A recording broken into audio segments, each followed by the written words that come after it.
رسول اللہ صلی اللہ علیہ وآلہ وسلم نے فرمایا، تم سب اکٹھے ہو جاؤ کیونکہ میں تم سب کو تہائی قرآن پڑھ کر سنانے والا ہوں۔ چنانچہ آپ کی اس پکار پر جو بھی پہنچ سکا جمع ہو گیا۔ پھر نبی اکرم صلی اللہ علیہ وآلہ وسلم باہر تشریف لائے اور سورہ قل ھو اللہ احد پڑھی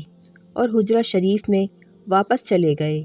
تو بعض صحابہ نے چیمہ گوئیاں کرتے ہوئے کہا،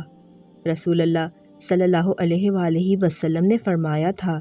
میں عنقریب تمہیں تہائی قرآن پڑھ کر سناؤں گا۔ میرا خیال یہ ہے کہ ایسا اس وجہ سے ہوا ہے کہ آسمان سے کوئی خبر، کوئی اطلاع آ گئی ہے۔ پھر نبی اکرم صلی اللہ علیہ وآلہ وسلم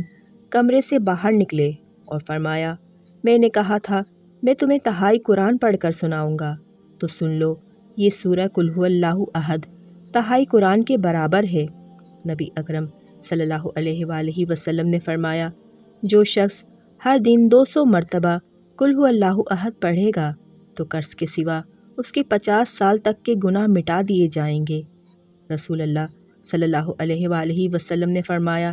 میری امت کے نیک اعمال کے اجر و ثواب میرے سامنے پیش کیے گئے، یہاں تک کہ اس تنکے کا بھی ثواب پیش کیا گیا جسے آدمی مسجد سے نکال کر پھینک دیتا ہے، اور مجھ پر میری امت کے گناہ بھی پیش کیے گئے، تو میں نے کوئی گناہ اس سے بڑھ کر نہیں دیکھا کہ کسی کو قرآن کی کوئی سورت یا کوئی آیت یاد ہو